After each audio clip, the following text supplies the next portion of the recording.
ধ্বংসের 9টি কারণ আপনাদের সাথে এই ভিডিওতে শেয়ার করব। ভিডিওটি অনেক গুরুত্বপূর্ণ হতে যাচ্ছে। প্রত্যেকটা ভাইয়াকে বলবো মন দিয়ে ভিডিওটি দেখবেন এবং শেয়ার করে দিবেন, যেন প্রত্যেকটা পুরুষ এই বিষয়ে জানতে পারে। 1 নাম্বার, স্ত্রীকে উপেক্ষা করে চলা। ভাইয়ারা, স্ত্রী হচ্ছে আপনাদের জীবনের অর্ধাঙ্গিনী, আপনাদের জীবনের সঙ্গী, জান্নাতের সঙ্গী, এই কালের সঙ্গী, ওই কালের সঙ্গী। স্ত্রীকে কখনো উপেক্ষা করা যাবে না। আপনি আপনার সংসার জীবনে যদি স্ত্রীকে গুরুত্ব দেন, স্ত্রীকে ভালোবাসেন, স্ত্রীর পরামর্শে আপনারা যদি চলেন, তাহলে আপনাদের কখনো কোনো ক্ষতি হবে না, আপনাদের ভালো হবে এবং জীবনটা অনেক ভালোভাবে পরিচালিত করতে পারবেন, সুখে শান্তিতে থাকবেন।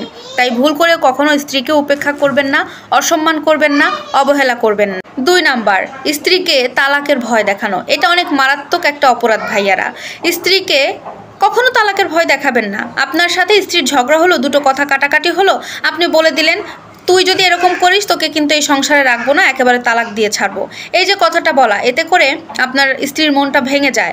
আপনি হয়তো তার সাথে আবারও সংসার করবেন, আপনাদের ঝগড়া মিটে যাবে, কিন্তু আপনি যে তাকে একটা কথা বলে ফেললেন, এটার পরে ওই স্ত্রীর মনে তো আপনার জন্য আর ভালোবাসা থাকবে না। সুতরাং আপনার সংসারটা এমনিতেই ধ্বংসের দিকে চলে যাবে, আপনার জীবনটাও ধ্বংস হয়ে যাবে। 3 নাম্বার, দ্বিতীয় বিয়ের হুমকি দেওয়া।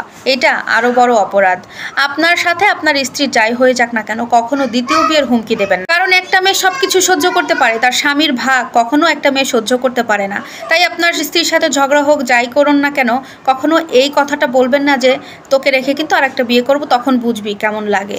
কখনো দ্বিতীয় বিয়ের হুমকি দেবেন না। 4 নাম্বার, স্ত্রীকে সকলের সামনে অপমান করবেন না।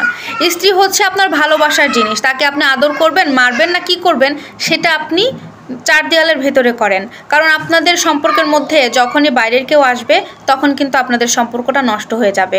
আর স্ত্রীকে কখনো বাইরের মানুষের সামনে অপমান করবেন না। আপনার যদি স্ত্রীকে শাসন করার দরকার হয়, ঘরের ভেতরে করেন, বাইরের একটা মানুষের জন্য এই সম্পর্কে কিছু জানতে না পারে। আপনি যখন আপনার স্ত্রীকে সময় দেন না, আপনার স্ত্রী তখন আপনাকে ভুল বুঝতে থাকে। আপনার স্ত্রী ভাবে আপনি তাকে সময় দিচ্ছেন না, তার মানে আপনি বদলে গেছেন, আপনি হয়তো অন্য কোনো মেয়ের দিকে আকৃষ্ট হয়ে গেছেন। নানান ধরনের চিন্তা তার মধ্যে কাজ করে, এই কারণে সে সংসারে মন দিতে পারে না, তাতে আপনার জীবনটা ধ্বংসের দিকেই চলে যাবে। 6 নাম্বার, একটা সংসার কিন্তু ভাই শুধু আপনার একার স্ত্রীর দায়িত্বে চলবে না। একটা সংসার চালাতে গেলে স্ত্রী স্বামীর দুইজনকে মিলেই দায়িত্ব কাঁধে নিতে হয়। তাই সম্পূর্ণ দায়িত্ব, সব কিছুর দায়ভার স্ত্রীর উপরে চাপাবেন না। 7 নাম্বার, কথায় কথায় স্ত্রীর দোষ ধরা।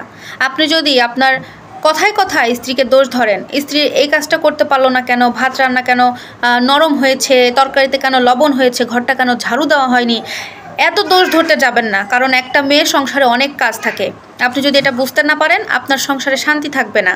8 নাম্বার, অন্য কারোর জন্য নিজের স্ত্রীর সাথে ঝগড়া করা বা নিজের স্ত্রীকে ভুল বোঝা, এটা কখনো করবেন না। আপনি যদি অন্য কারোর জন্য নিজের স্ত্রীকে ভুল বোঝেন, তাহলে আপনার চাইতে বোকা এই পৃথিবীতে আমি মনে করি আর কেউ নাই। 9 নম্বর, স্ত্রীর আত্মীয়দের সাথে বিরক্ত বোধ করা।